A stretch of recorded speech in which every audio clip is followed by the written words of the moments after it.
While welcoming the socio-economic interventions announced by the president last week, Yauch says its implementation will, however, prove to be tricky because of structural challenges. He is worried that social distancing and self-isolation to avoid a further spread of COVID-19 is virtually impossible under overcrowded conditions in informal settlements, coupled with a lack of potable water and sanitation, which still affects a large number of Namibian households. These conditions, the social justice activist says, have to be systematically redressed in the years to come to ensure that future health pandemics can be dealt with. That many economic activities had to be scaled back or completely shut down. And that meant that many Namibians are losing their source of survival, their source of livelihood.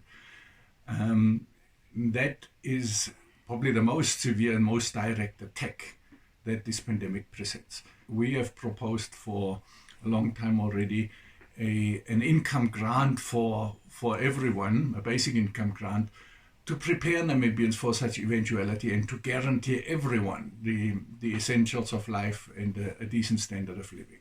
Available data of the Namibian labor market indicate that majority of Namibians are in insecure forms of employment with low salaries, often as low as $1,500 to $2,500 per month.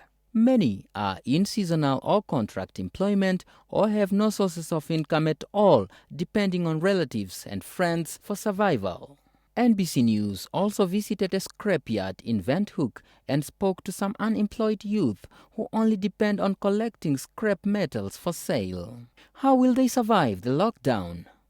Even now I'm afraid, but the thing is that the situation is a problem. Even now, I don't have anything to eat. People they say, I hear from the later they say, you must buy the food, enough food, whatever. But what can I eat then? Therefore, I force myself to take, then I'll get something, buy my food, then I'll stay at home. Because the government cannot,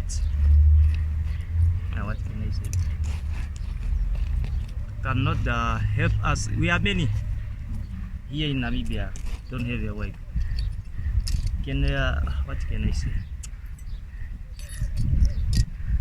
It's a problem. Taking an example from Rwanda, where President Kagame decided to provide free food, water and electricity to avoid collection of firewood, the Economic and Social Justice Trust now proposes that government must effect cash grants to households. The government should pass additional regulations that explicitly prevent the retrenchment of workers during the state of emergency and lockdown. Shutdown affects particularly working class communities and workers' families the hardest, is to safeguard jobs and to ensure that the pandemic is not used as a pretext under which large-scale retrenchments can occur. We have already had reports of some employers resorting to retrenchments or sending workers home on unpaid leave.